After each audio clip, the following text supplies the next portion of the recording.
Estamos iniciando mais um programa dessa série Chegou a Hora, onde analisamos as profecias da Bíblia Sagrada e o tempo, colocando as profecias numa linha do tempo.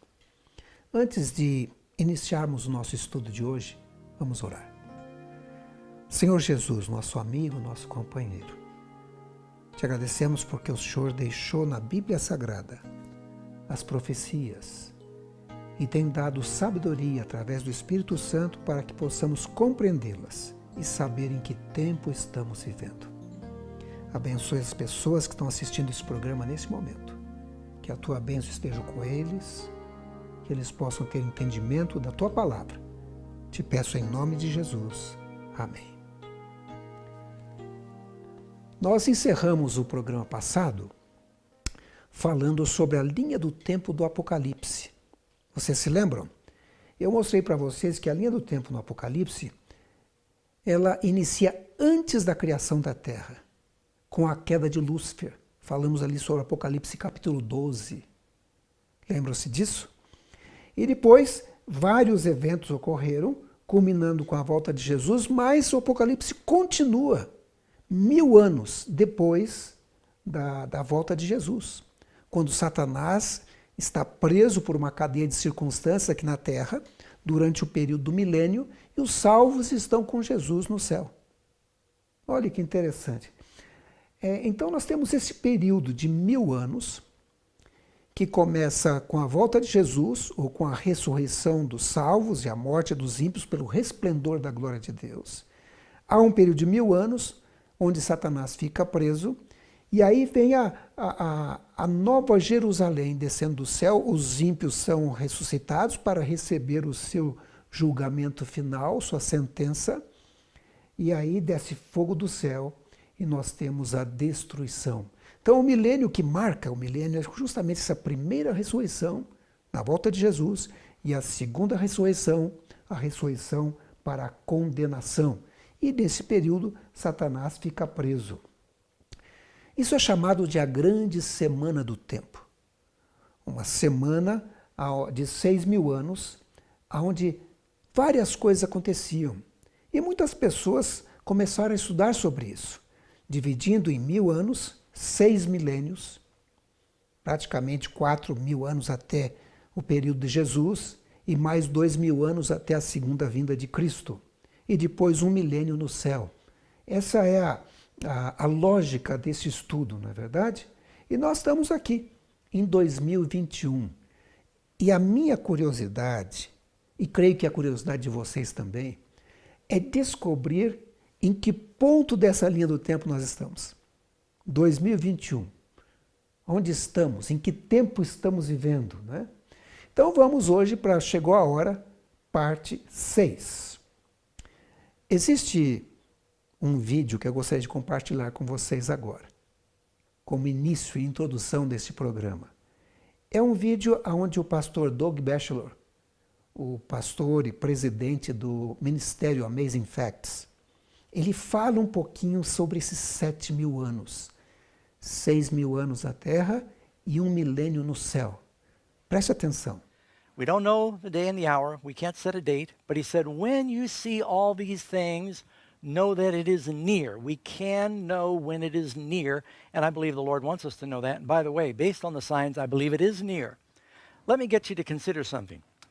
There is, in the Bible, several epochs of time.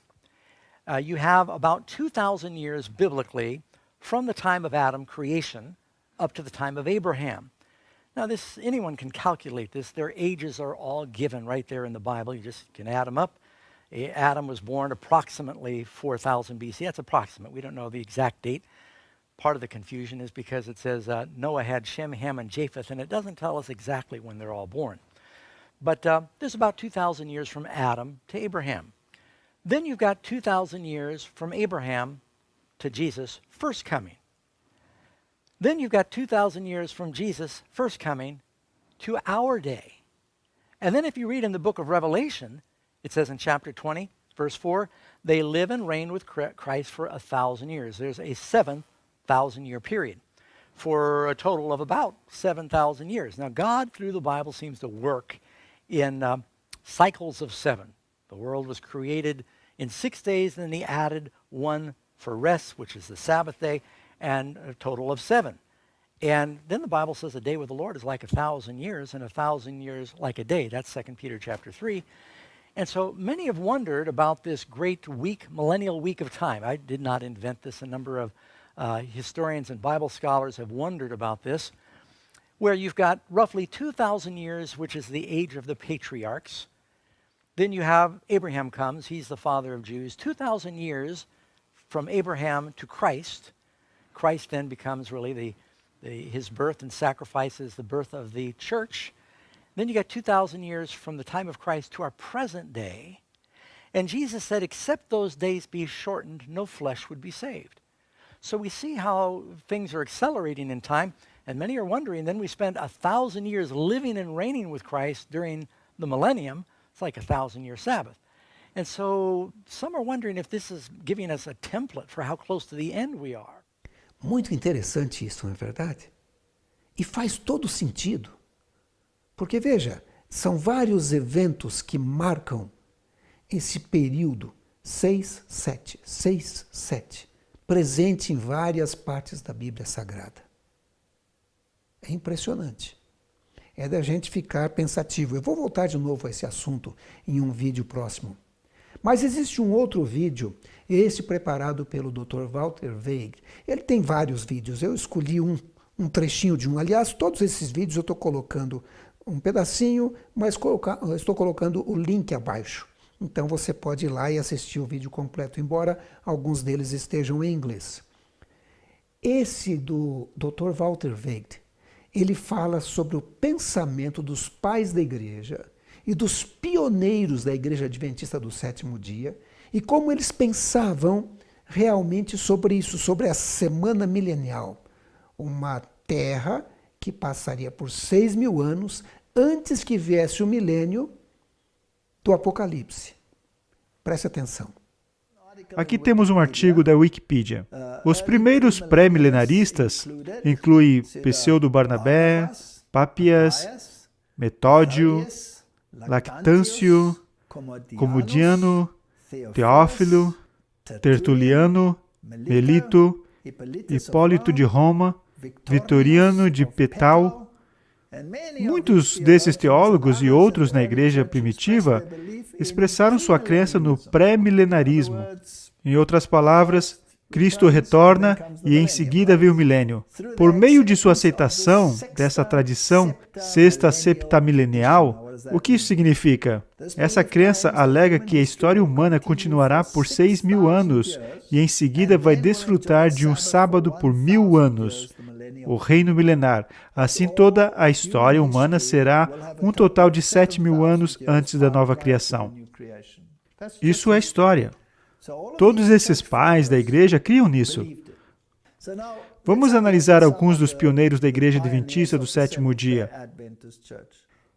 O Éden é então totalmente restaurado. Aqui o rio da água da vida flui do Monte Sião. Aqui Adão reobtém a árvore da vida plantada ao lado do rio, que se divide em nascentes diferentes, como no princípio. Aqui novamente é o paraíso, o jardim que o próprio Senhor plantou há 6.000 anos. Eles claramente criam na semana cósmica. Thomas Preble, em seu livro The Two Adam, Os Dois Adãos, antes que o primeiro Adão entrasse em conflito com Satanás, no qual caiu, o sétimo dia, ou o sábado, havia passado. Portanto, com o segundo Adão, antes do último e final conflito com Satanás e seus exércitos, no qual a vitória eterna será obtida para o Filho de Deus e seu povo, o sábado, ou 7.000 anos, terão passado. Eles criam nisso. Veja, todos eles, como os pais da igreja, vinculam isso à semana da criação. Para mim, isso é importante, porque tem esse veículo inacreditável com o sábado. E se o sábado é o quarto mandamento, que prefigura um descanso final no dia cósmico de 1.000 anos, então o sábado ganha em proeminência. Então, esse dia de semana cósmica ergue o sábado a um status absoluto e podemos entender com mais clareza por que o sábado será a questão no fim dos tempos. O mundo foi criado em 6 dias, e no 7º dia Deus descansou de seus labores. 6 dias trabalharás e fará toda a sua obra, e ele cita os mandamentos. Com os judeus, cada 7º dia era um dia de descanso. Cada 7º ano era um ano de descanso, o ano jubileu. O número 7 na linguagem bíblica parece ser um número completo. Em 6 angústias, ele cita um versículo, e isso para mim é fascinante. Em 6 angústias, o Senhor estava contigo e te sustentará, e na 7ª, o mal não te tocará. Essa distinção vemos levada a cabo desde o primeiro capítulo de Gênesis até o último de Apocalipse. 7.000 anos, portanto, me parece como completos. E eu espero, após os 6.000 anos de trabalho e labuta, perplexidades e sofrimento, o 7º milênio trará um jubileu glorioso. E tem esse versículo em Jó 5,19. Em 6 angústias te livrará, e na 7ª o mal não te tocará. E era assim como eles usavam esses versículos, não em termos de tempo literal, mas cósmico. Então, em 6 angústias, são os 7.000 anos, o Senhor estará contigo e te livrará em meio dos tempos difíceis, e no 7º, o mal não te tocará. Em outras palavras, nesse milênio, você estará salvo em seu descanso. Isso não é bonito? Isso foi o que J. Clarke escreveu em Advent Review and Sabbath Herald. A Bíblia responde a toda questão e soluciona toda dúvida. Eu gosto da maneira como ele escreve. Nesse livro bendito, o amante da história encontra informações plenas de eventos passados e futuros, começando com o primeiro Éden e estendendo-se a um período de 7.000 anos até o segundo Éden na Terra renovada. Aqui, o amante da profecia pode se banquetear com as palavras da inspiração, contando as cenas do porvir, a história futura de nossa raça e do planeta no qual habitamos. Temos um outro aqui, mas esse aqui é muito interessante, na minha opinião. O primeiro relatório da Conferência Geral de Cristãos esperando o advento do Senhor Jesus Cristo. Isso significa que deve ter uma multidão aí, não é?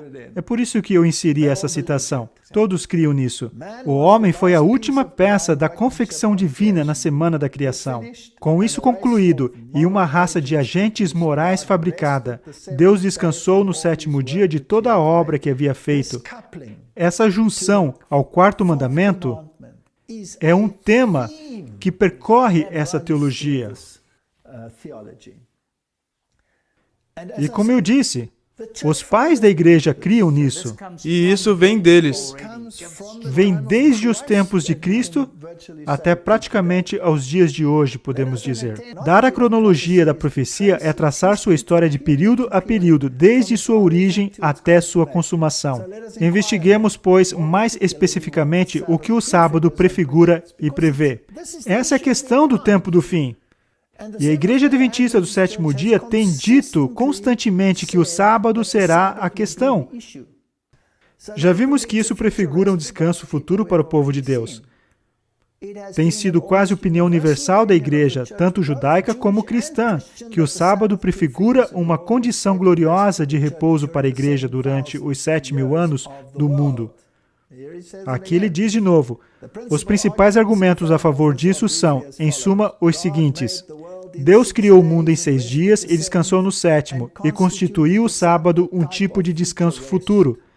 Portanto, podemos esperar que depois das angústias e comoções de 6.000 anos, haverá um descanso de 1.000 anos de todas essas angústias. A instituição dos sábados e jubileus entre os judeus tem sido considerada típica da mesma coisa.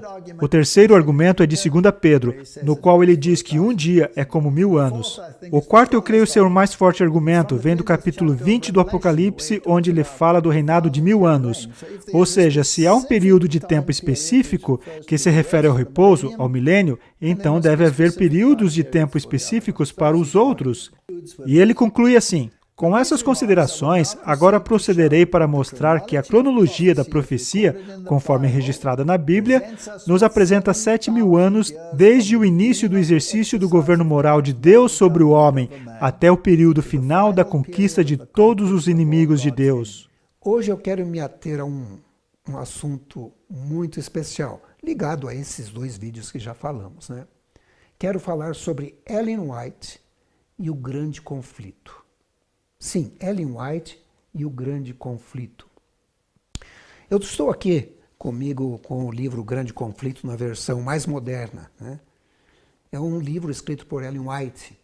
O tema desse pequeno livro original era mostrar como Deus os levou até o movimento de 1844 e prepará-los para o fim dos tempos, descrevendo os eventos que ocorrerão nas igrejas cristãs e no mundo antes do retorno de Jesus.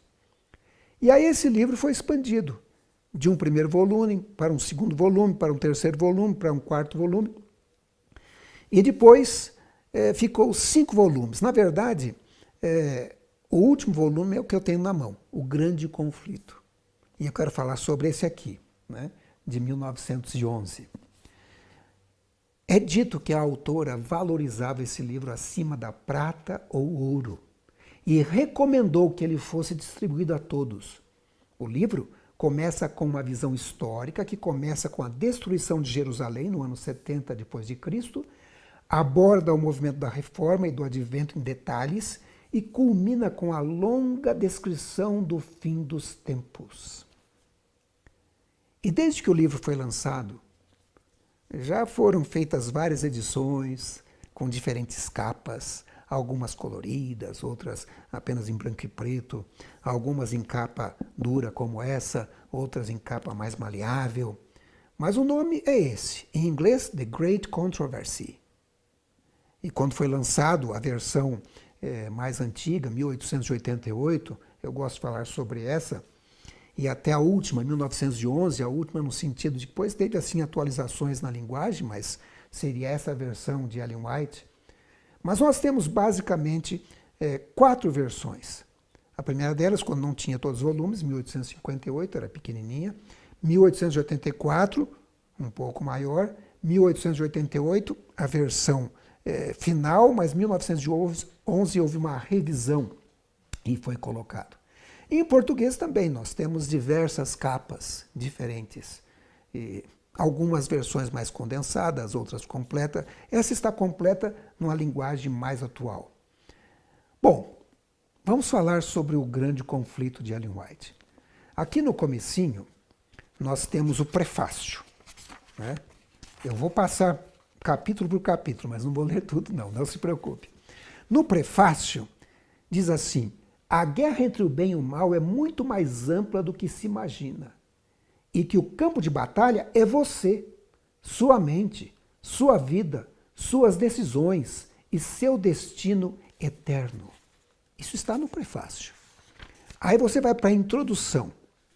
Na introdução nós temos o seguinte, aqui na página 11. Eu estou usando a paginação da internet para ficar um pouco mais fácil. Aqui fica um pouquinho diferente, tá? Mas diz assim: à medida, porém, que a igreja se aproxima da hora de sua libertação definitiva, Satanás há de agir com redobrada energia. Ele desceu a voz e tem grande ira, sabendo que já tem pouco tempo. Ele operará com todo o poder e sinais e prodígios de mentira. Durante 6.000 anos, esse espírito superior que ocupou outrora lugar preeminente entre os anjos e de Deus, tem estado devotado a uma obra de destruição e engano. E toda a habilidade e astúcia satânica adquiridas, toda a crueldade desenvolvida nessa luta de longos séculos, serão empregadas contra o povo de Deus no conflito final. É nesse tempo, cheio de perigos, que os seguidores de Cristo terão de anunciar ao mundo a mensagem do segundo advento de Cristo, a fim de preparar um povo imaculado e irrepreensível para a volta do Senhor. Então, como nos dias dos apóstolos, a igreja terá necessidade de uma dotação especial da graça e poder divinos. É como se ela quisesse dizer, já na introdução, esse tempo que levaria o conflito, né? Aqui na versão mais moderna está na página 10 e na internet está na página 11. Está na introdução. E aí vamos nós para o capítulo de número 1.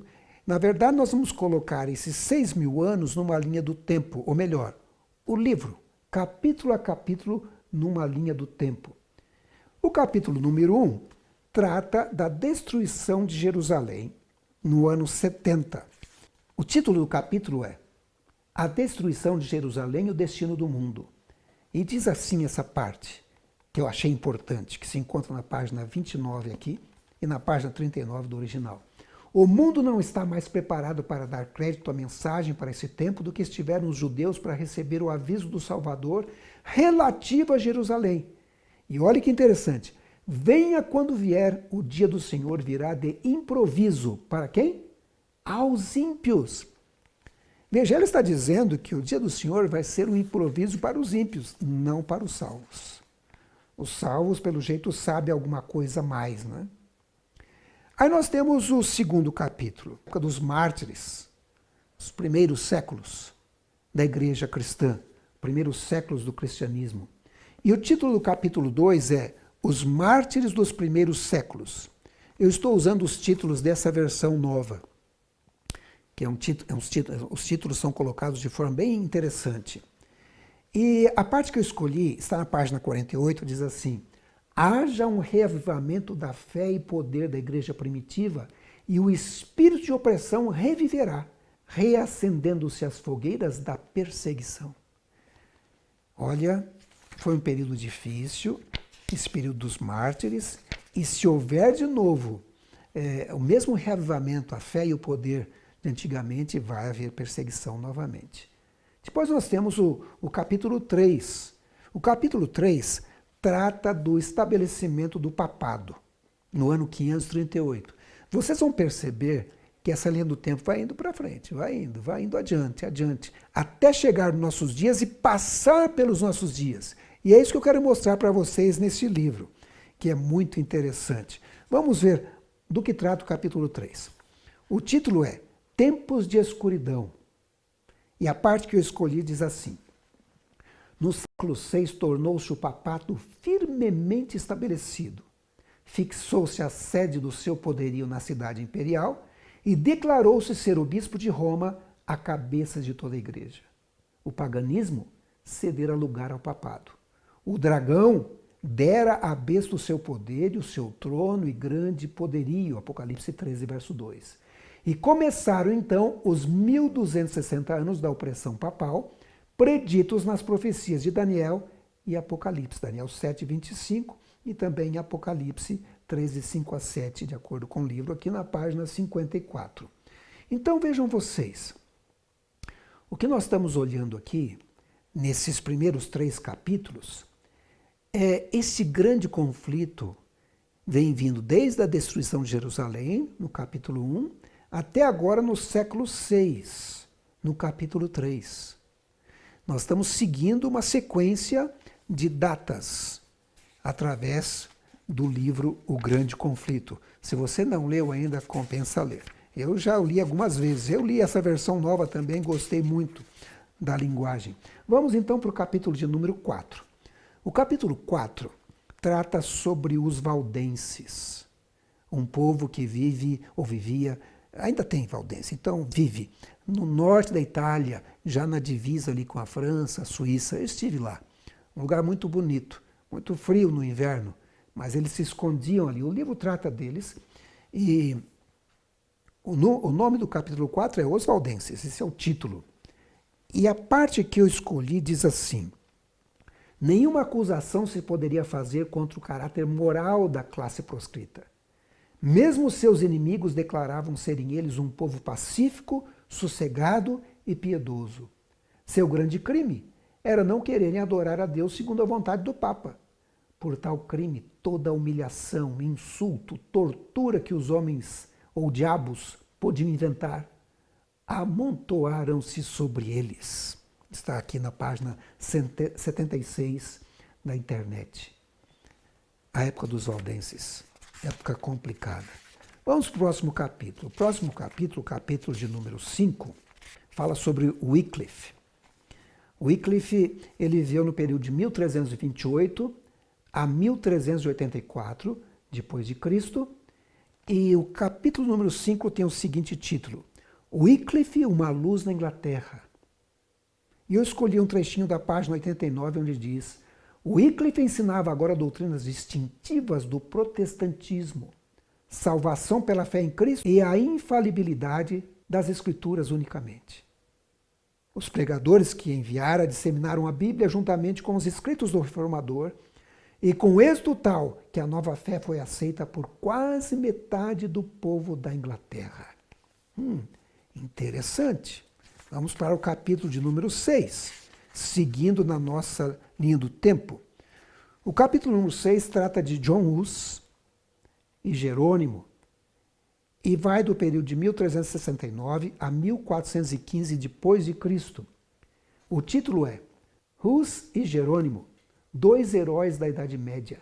E o trechinho que eu escolhi está na página 103, diz assim: Deus permitiu que grande luz resplandecesse no espírito daqueles homens escolhidos, revelando-lhes muitos dos erros de Roma, mas eles não receberam toda a luz que devia ser dada ao mundo.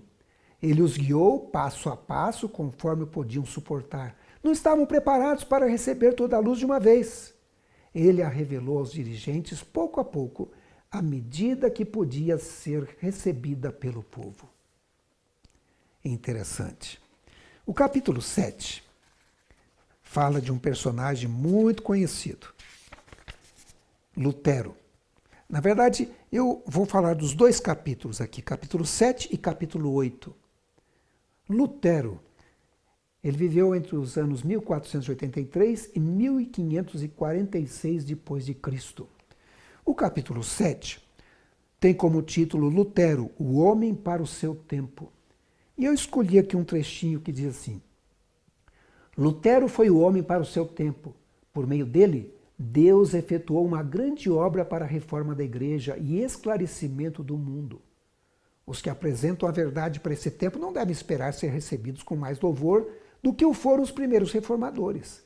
O grande conflito entre a verdade e o erro, entre Cristo e Satanás, há de aumentar em intensidade até o final da história desse mundo.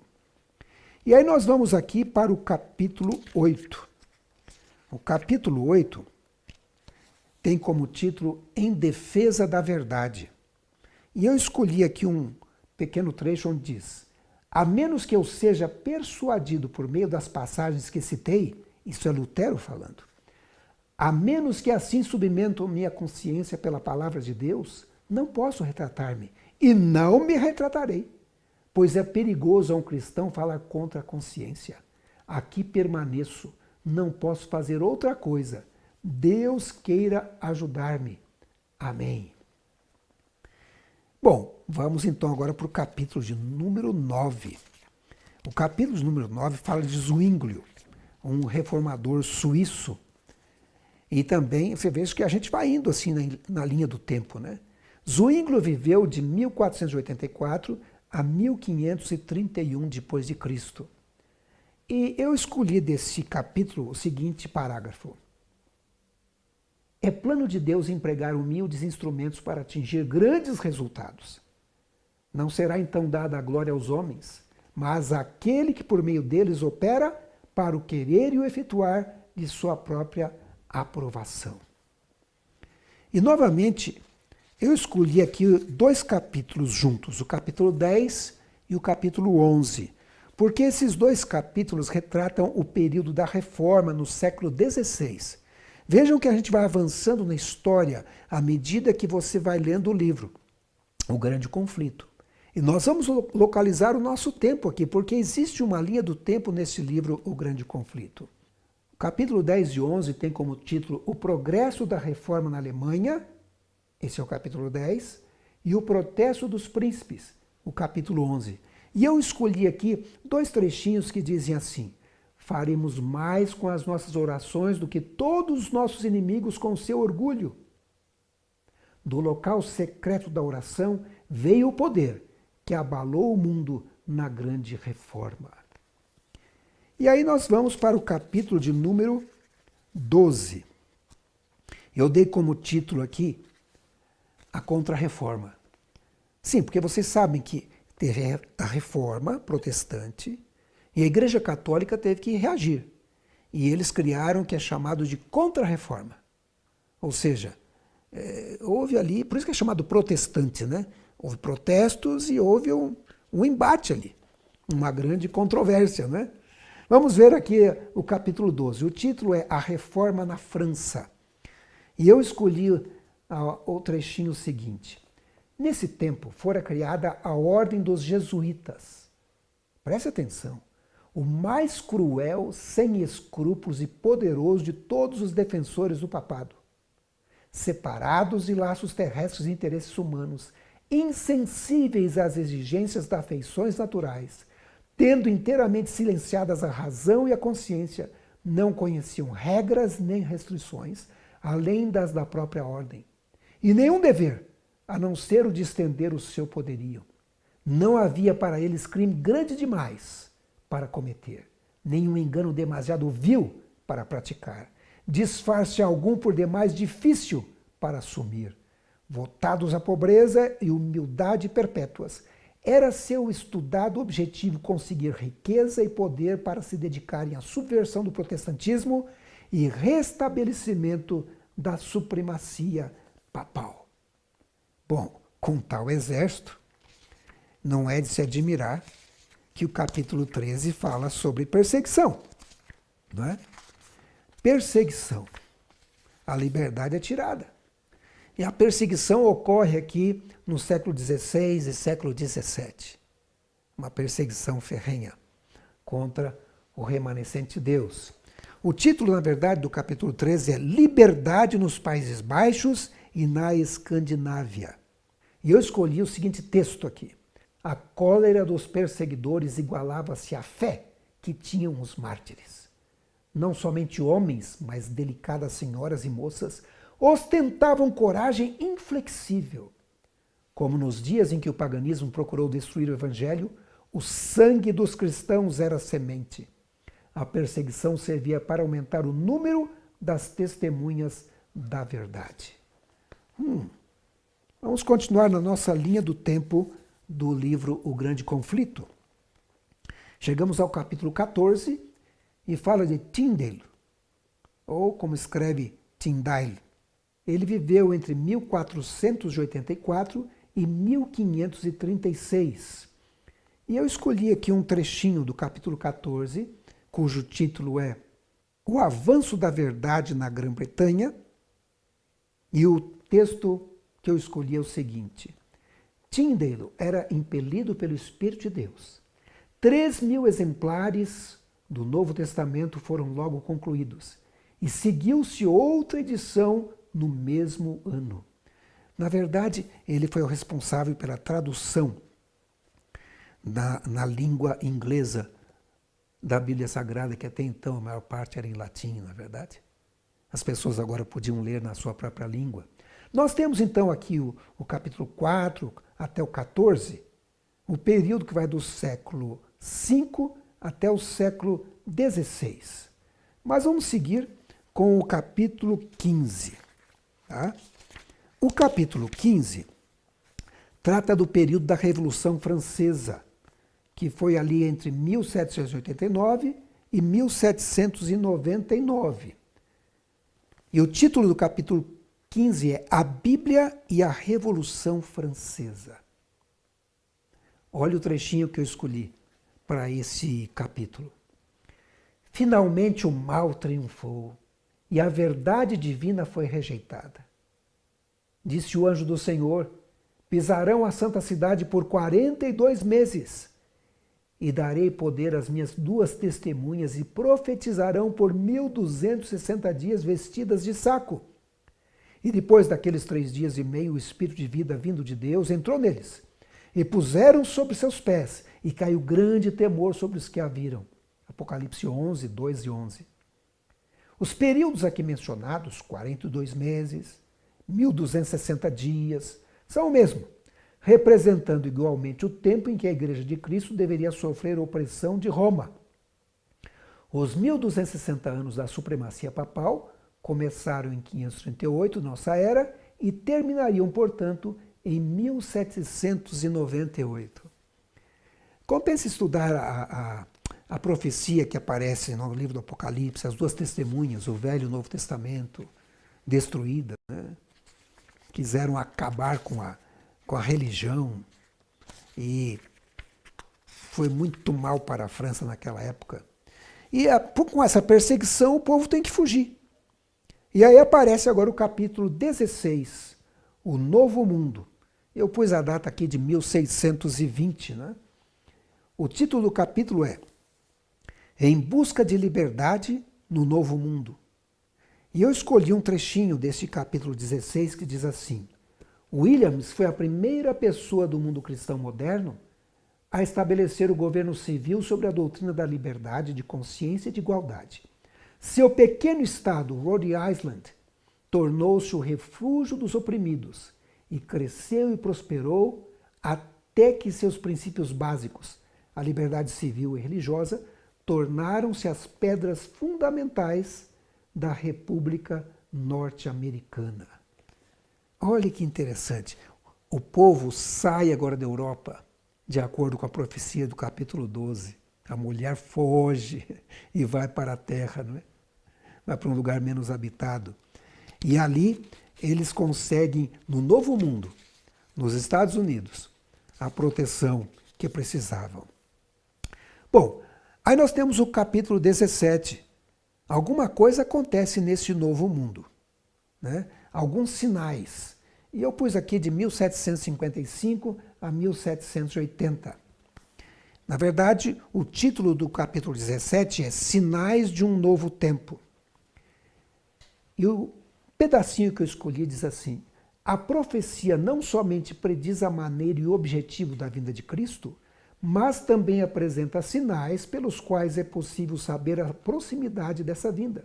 Disse Jesus: haverá sinais no sol, na lua e nas estrelas.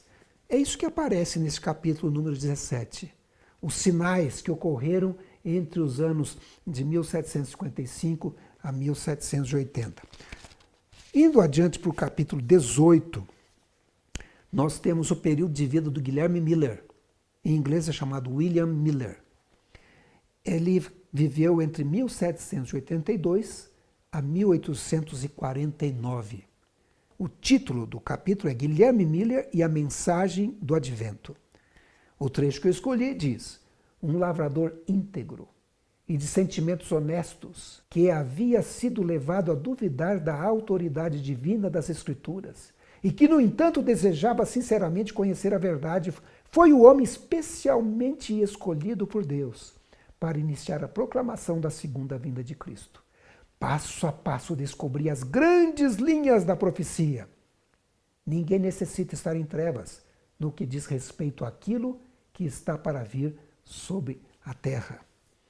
E aí eu decidi juntar agora os capítulos 19, 20 e 21, porque eles tratam desse período de 1844, quando os adventistas, os milleritas do Advento, eles criam que Jesus ia voltar nessa data, outubro de 1844. Eles estudaram as profecias, interpretaram um pouquinho diferente da realidade, se equivocaram.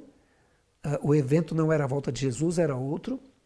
E esses três capítulos, 19, 20 e 21, trata desse período, de 1844.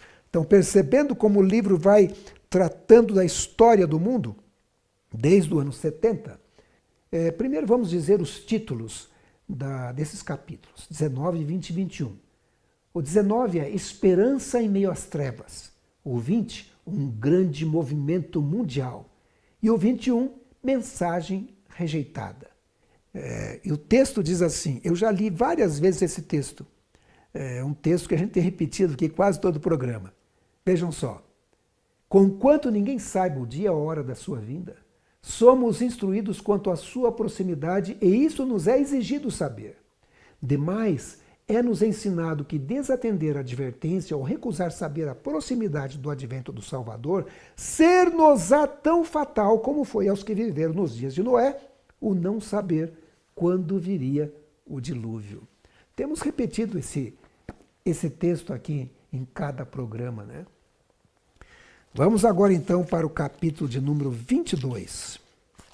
Vocês percebem que o meu livro aqui está bem marcado porque eu destaquei algumas coisas aqui, né?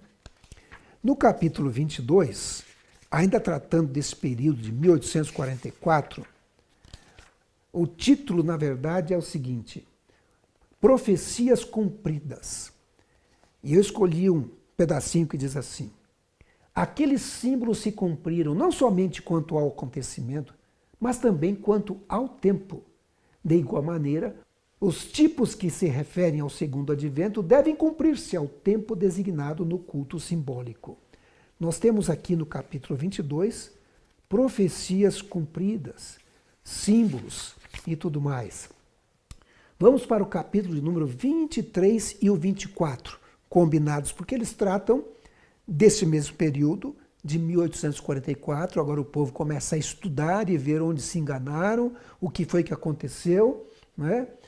E o capítulo 23 tem como título O Santuário Celestial e o 24, No Santo dos Santos.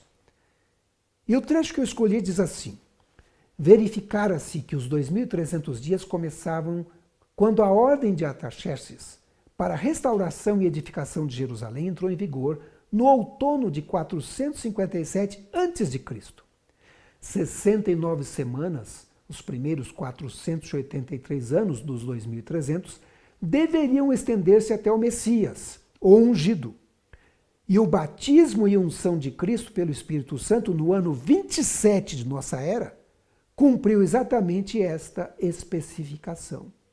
No meio da 70ª semana, o Messias deveria ser tirado. 3,5 anos depois de seu batismo, na primavera do ano 31, Cristo foi crucificado.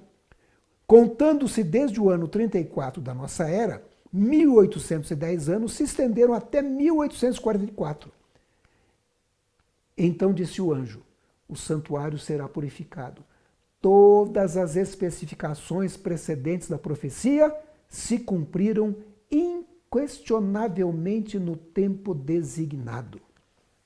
Que coisa impressionante, não é verdade? Então, agora, recapitulando rapidamente o que vimos até agora. Do capítulo 1 ao 3, nós temos do século 1 ao século 6. Do capítulo 4 ao 14, nós temos do século 5 até o século 16. Do capítulo 15 ao 24, temos do século 16 ao século 19. E agora nós chegamos no capítulo 25, ainda nesse período de 1844, mas falando sobre o julgamento, sobre a lei de Deus. Na verdade, o título do capítulo 25 é A Imutável Lei de Deus. E o trechinho que eu escolhi diz assim: no desfecho dessa controvérsia, toda a cristandade estará dividida em duas grandes classes: os que guardam os mandamentos de Deus e a fé de Jesus, e os que adoram a besta e sua imagem e recebem o seu sinal. Uau! Duas classes no final dos tempos. E a lei de Deus é o padrão para um grupo. Vamos agora para o capítulo 26 e o capítulo 27. 2 capítulos juntos, que trata sobre reavivamento. Sim, reavivamento. Tem que haver uma reforma, um reavivamento. E quando você olha o capítulo 26, o título é Restauração da Verdade. E o capítulo 27, Reavivamentos Atuais. Preste atenção no trecho que eu escolhi. Diz assim: antes de os juízos finais de Deus caírem sobre a terra, haverá entre o povo do Senhor tal avivamento da primitiva piedade como não fora testemunhado desde os tempos apostólicos. O Espírito e o poder de Deus serão derramados sobre seus filhos. O inimigo das almas deseja estorvar essa obra, e antes que chegue o tempo para tal movimento, esforçar-se-á para impedi-la, introduzindo uma contrafação. Nas igrejas que puder colocar sob seu poder sedutor, fará parecer que a bênção especial de Deus foi derramada, manifestar-se-á o que será considerado como grande interesse religioso. Multidões exultarão de que Deus esteja operando maravilhosamente por elas, quando a obra é de outro espírito. Sob o disfarce religioso, Satanás procurará estender sua influência sobre o mundo cristão. Uau! Haverá um momento que Satanás vai enganar pessoas fazendo milagres ou falando outras línguas, como se fosse algo vindo do Espírito Santo, mas é Satanás em uma contrafação. Que coisa impressionante! Vamos ver agora o capítulo de número 28. Né? O capítulo 28 trata do juízo pré-advento. Vocês percebem que esse julgamento, ou juízo pré-advento, começou logo depois daquele período longo de 2.300 anos.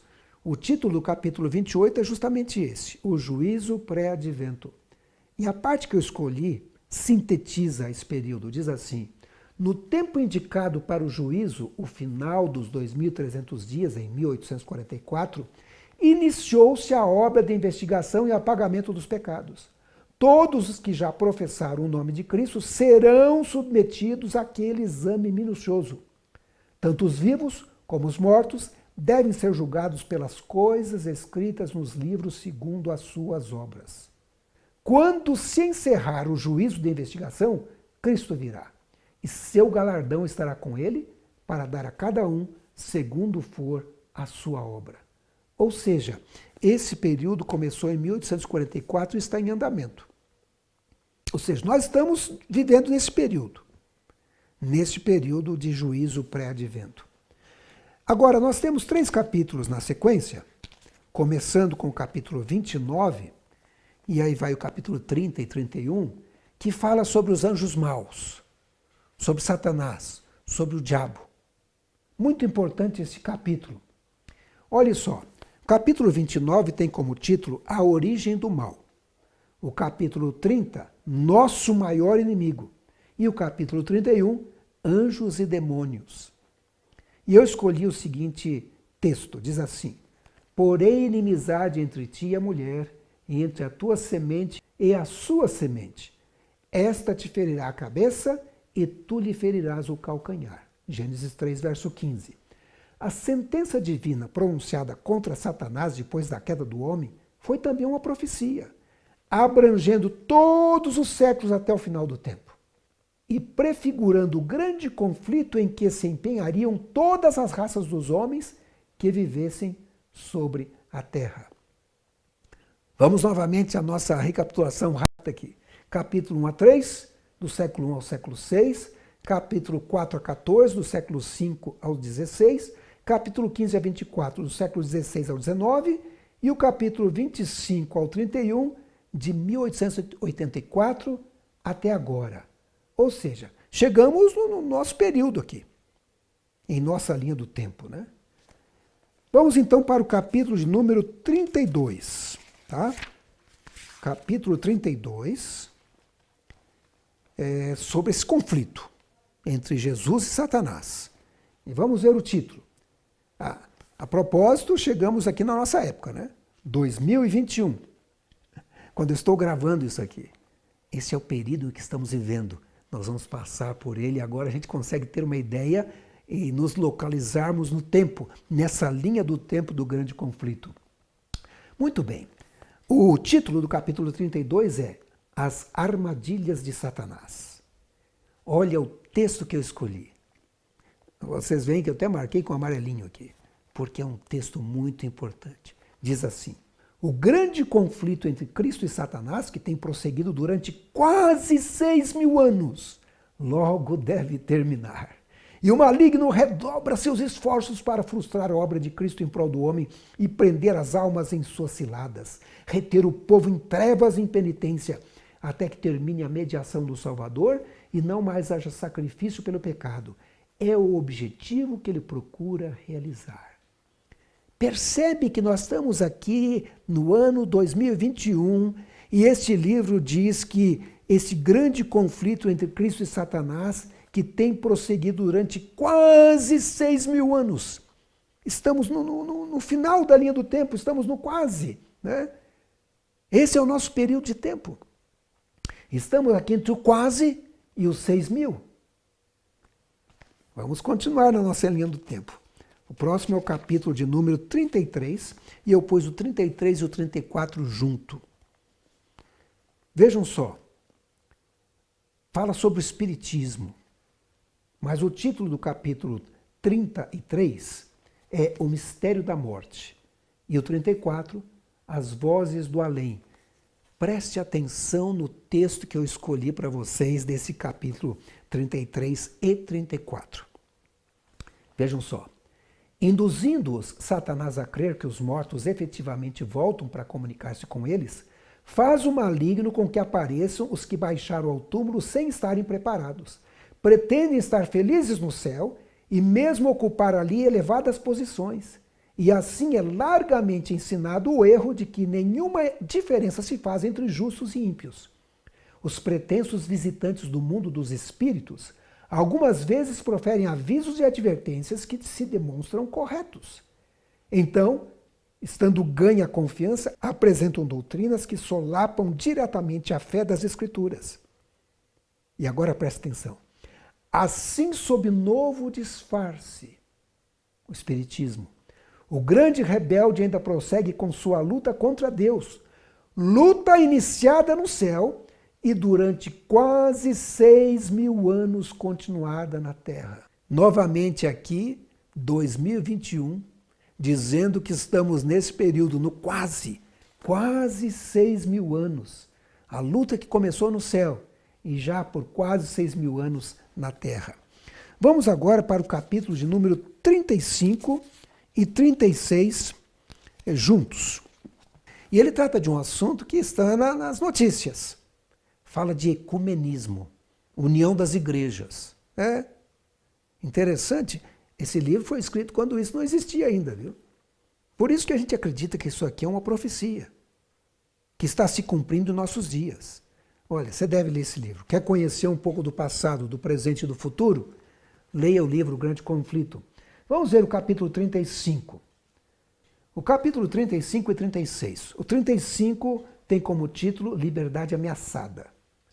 E o 36, o confronto iminente. E notem como isso é atual. O trechinho que eu escolhi. Atualmente, o catolicismo é olhado pelos protestantes com muito mais aceitação do que anos atrás. No movimento Ora em Ação nos Estados Unidos, a fim de conseguir para as instituições e usos da igreja o apoio do Estado, os protestantes estão a seguir as pegadas dos romanistas. O principal objeto visado é a obrigatoriedade da observância do domingo, prática que se originou com Roma e que ela alega como sinal de sua autoridade. É o espírito do papado, espírito de conformidade com os costumes mundanos, com a veneração das tradições humanas acima dos mandamentos de Deus, que está embebendo as igrejas protestantes e levando-as a fazer a mesma obra de exaltação do domingo, a qual antes delas fez o papado. Estamos vivendo aqui nesse período, quando os protestantes estão se unindo com a Igreja Católica, para determinar, quem sabe, aí um domingo climático inicialmente, e posteriormente colocar um domingo como adoração a Deus no lugar do sábado, o 7º dia. Porque o domingo é o primeiro dia da semana, não é verdade? E a Bíblia não diz que o primeiro dia da semana é o dia de guarda, mas sim o sábado, o 7º dia da semana. Deus abençoou e santificou o dia de sábado, o 7º dia. Continuando mais um trechinho, diz assim: o último grande conflito entre a verdade e o erro não é senão a luta final da prolongada controvérsia relativa à lei de Deus. Estamos agora a entrar nessa batalha. Batalha entre as leis dos homens e os preceitos de Jeová. Entre a religião da Bíblia e a religião das fábulas e da tradição. E olha, eu tinha que pôr mais algum trechinho porque isso está se cumprindo nos nossos dias.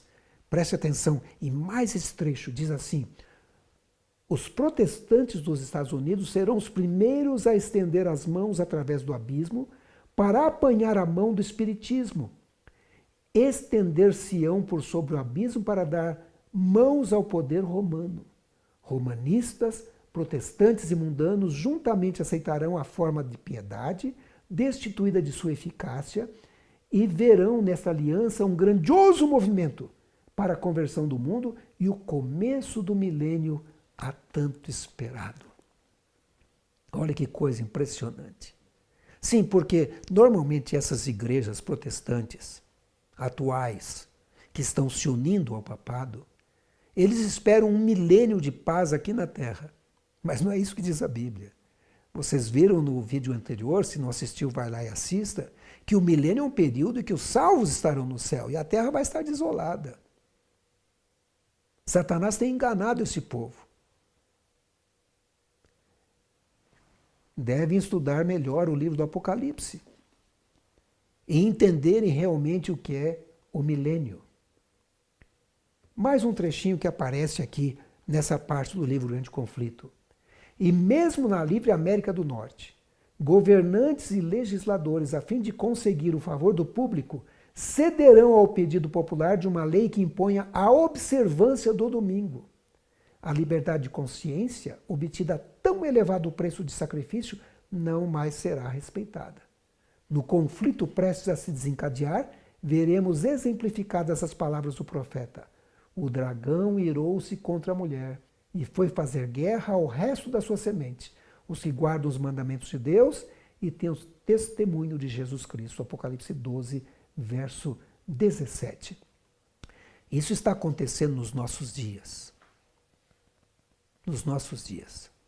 É um cumprimento de profecia. Estamos vendo as profecias se cumprindo ao nosso redor. Para alguém que ainda pensa que vai demorar muito, deve estar cego. Então nós temos aqui, novamente, só para nossa lembrança, do capítulo 32 ao 36, é o nosso tempo. É o tempo em que estamos vivendo. E se você ler esses capítulos, 35, 36, do 32, na verdade, ao 36, você vai perceber algumas coisas já se cumpriram, algumas estão em andamento e as coisas estão indo. São os últimos sinais, as últimas profecias estão se cumprindo nos nossos dias. Vamos para o próximo capítulo. Capítulo 37, fala sobre a palavra de Deus, não é verdade? O título é...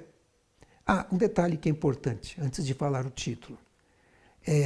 Do capítulo 37 à frente, são eventos que vão acontecer num futuro próximo. Então, se você quer se preparar para o que vai acontecer, leia essa parte, do 37 para frente. Já é o futuro. Algumas coisas vão se cumprir rapidamente, num futuro próximo. Então, vamos lá. Capítulo 37 tem como título Nossa Única Segurança. E eu escolhi o seguinte trecho. Em breve o último grande engano aparecerá diante de nós. Veremos o anticristo realizando seus atos miraculosos.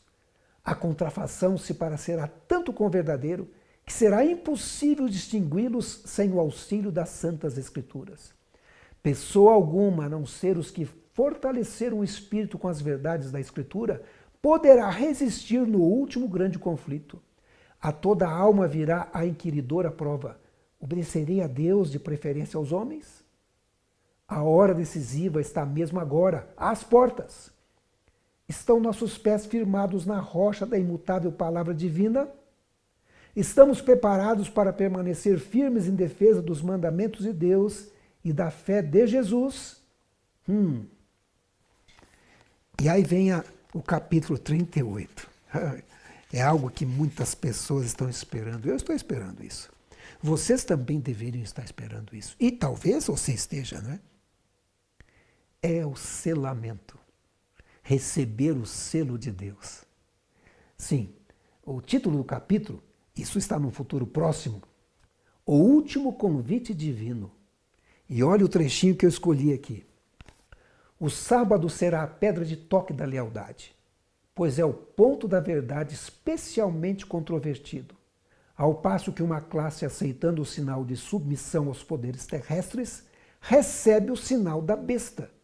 A outra, preferindo o sinal da obediência à autoridade divina, recebe o selo de Deus. Temos aqui duas classes, que é descrita lá em Apocalipse capítulo 13. Alguns recebem o selo de Deus e alguns recebem, infelizmente, a marca da besta. Que coisa triste. Isso vai acontecer num futuro muito próximo. E aí temos o capítulo 39. O capítulo 39, eu coloquei aqui como tempo de angústia, mas na verdade é o título do capítulo mesmo. O tempo de angústia. Ele é descrito lá em Daniel capítulo 12. Né? Haverá tempo de angústia qual nunca houve.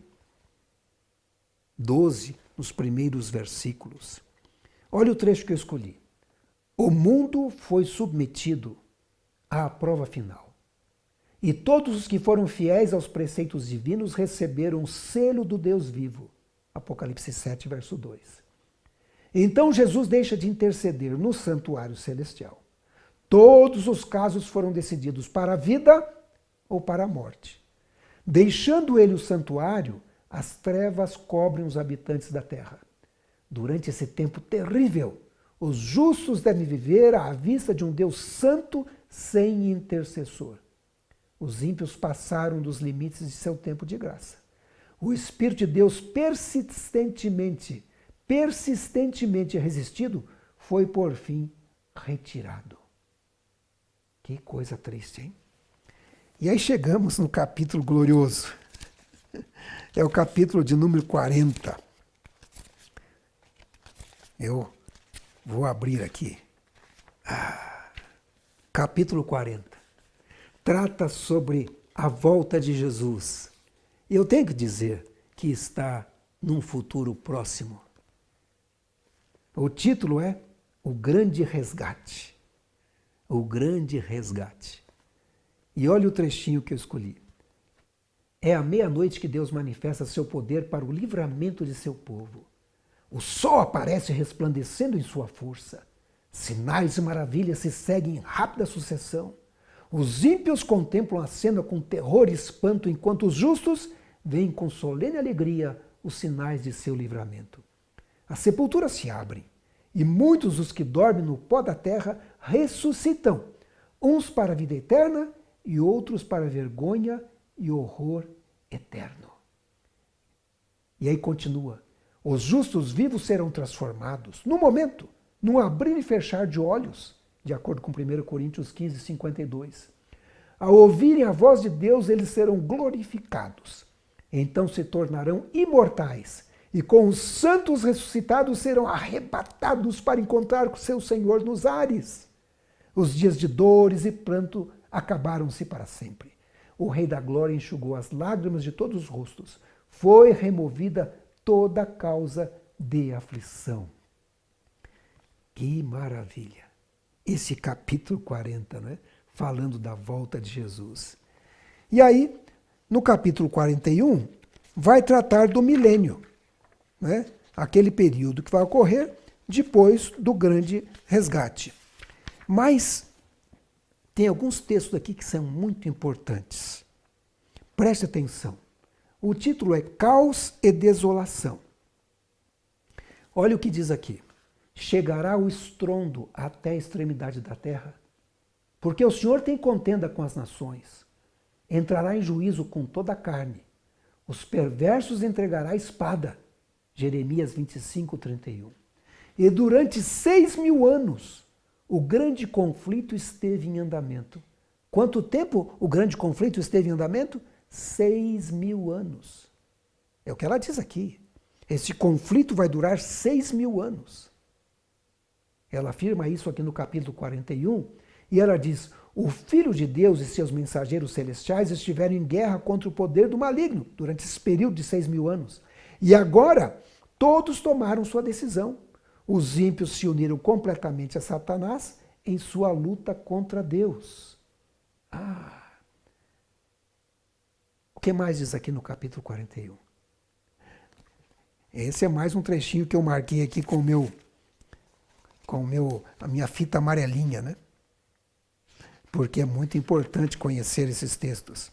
Vou ler aqui para vocês. Capítulo 41, páginas 659 e 660. Durante 6.000 anos, a obra de rebelião de Satanás tem feito estremecer a terra. Ele tornou o mundo como um deserto, destruiu as suas cidades e a seus cativos não deixava ir.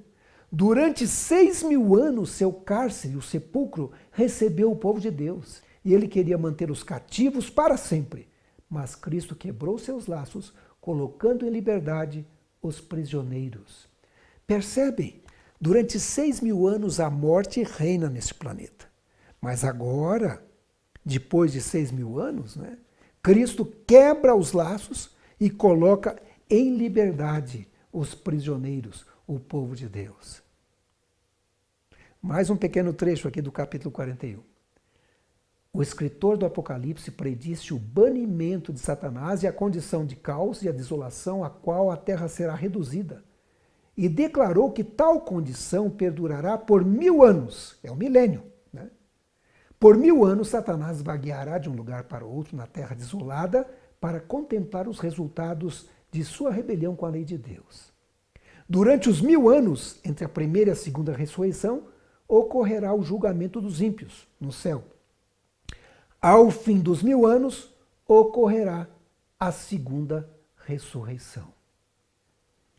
Impressionante como tudo vem se cumprindo, né? E agora vou para o capítulo de número 42. O capítulo 42, estamos encaminhando para o final, fala sobre a nova terra. Satanás está preso ali no milênio, ao final do milênio, tem o capítulo 42, cujo título é A Vitória do Amor. E o trechinho que eu escolhi diz assim: ao final dos 1.000 anos, Cristo volta novamente à Terra. A obra de ruína de Satanás está terminada para sempre. Durante 6.000 anos, ele realizou sua vontade, enchendo a Terra de miséria e causando tristeza em todo o universo. Agora, depois dos 6.000 anos, né, as criaturas de Deus estão para sempre livres da presença do maligno e de suas tentações. O grande conflito terminou. Pecado e pecadores não mais existem. O universo inteiro está purificado. Que coisa maravilhosa, né? Nós temos então aqui, nessa linha do tempo do grande conflito, que eu acho que você deve ler, se não leu, deve começar imediatamente. Se já leu, pode até ler de novo. Talvez você vai ter uma nova perspectiva dessa linha do tempo completa. E é impressionante quando a gente nota alguns trechinhos desse livro. Por exemplo, ela diz assim, Ellen White: o grande conflito entre Cristo e Satanás, que tem prosseguido durante quase 6.000 anos, logo deve terminar. Mais do que nunca, logo. Está chegando o final desse 6º milênio de pecado, 6º milênio de destruição e engano. E breve, Jesus estará voltando nas nuvens do céu para buscar aqueles que procuraram manter os mandamentos de Deus e o testemunho de Jesus Cristo. O seu povo remanescente, na verdade. E olha, eu estou apresentando essas linhas do tempo para que você perceba o tempo que a gente está vivendo.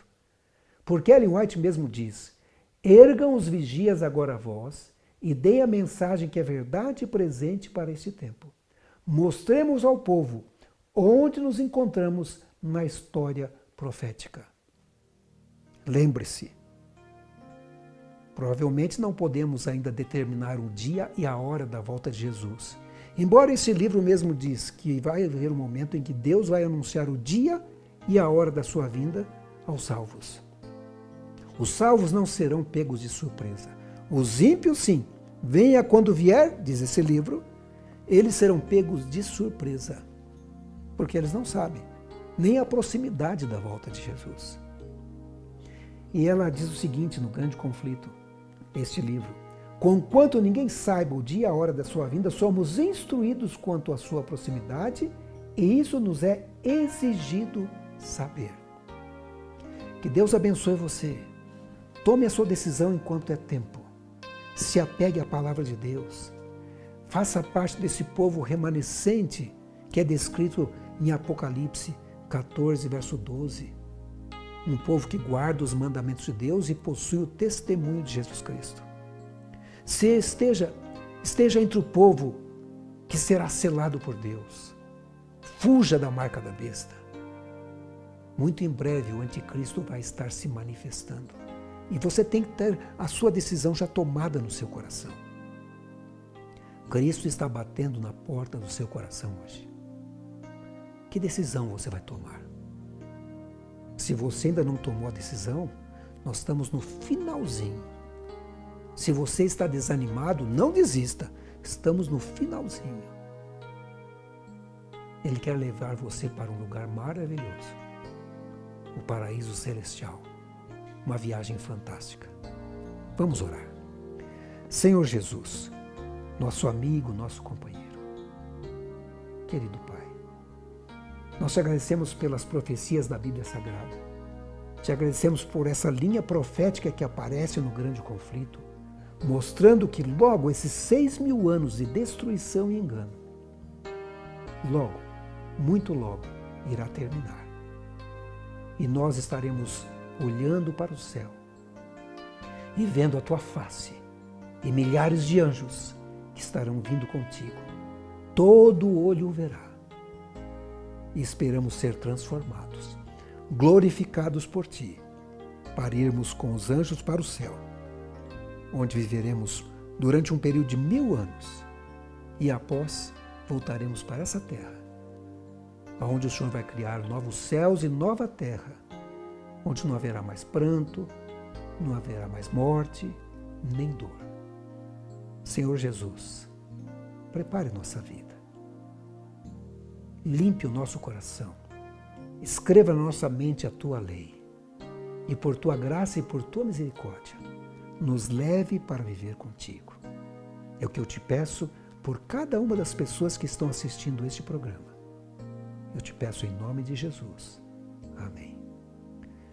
Nós encerramos aqui este programa, mas a gente vai continuar ainda porque eu sou curioso. Veja, nós passamos aqui a linha do tempo do grande conflito, mas será que Ellen White tem alguma dica mais de quando terminaria esses 6.000 anos? Não percam os nossos próximos programas.